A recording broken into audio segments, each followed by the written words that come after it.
अखन अहाँ सब सुन रहल छी मैथिली एक्सप्रेस की शानदार प्रस्तुति।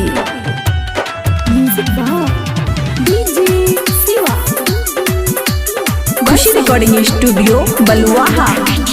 घास काटे गेली गे छौरी मुखिया जी के मकैया में, गई मुखिया जी के मकैया में समाज अंसराज चौरा दिन के दोपहरिया में, गई माजा ललका सुमितवा चौरा दिन के दोपहरिया में। घास काटे गेली गे छौरी मुखिया जी के मकैया में, गई मुखिया जी के मकैया में समाज ललका अंसराज चौरा दिन के दोपहरिया में, गई माजा ललका सुमितवा चौरा दिन के दोपहरिया में।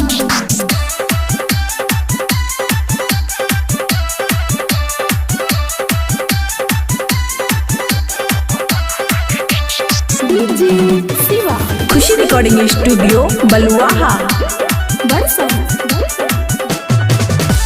घर से निकल लगे छौरी लगाई के लाली लिपस्टिक गई, लगाई के लाली लिपस्टिक गई समाज अंसराज चौरा दिन के दोपहरिया में, गई माजा ललका सुमितवा चौरा दिन के दोपहरिया में।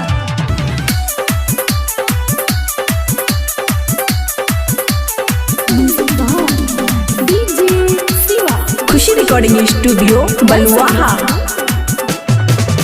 परदीप संगे जाय रही छौरी आय किया गेल क्या लागे, गैया किया गेल क्या लागे समाजा अंसराज चौरा दिन के दोपहरिया में, गई माजा ललका सुमितवा चौरा दिन के दोपहरिया में।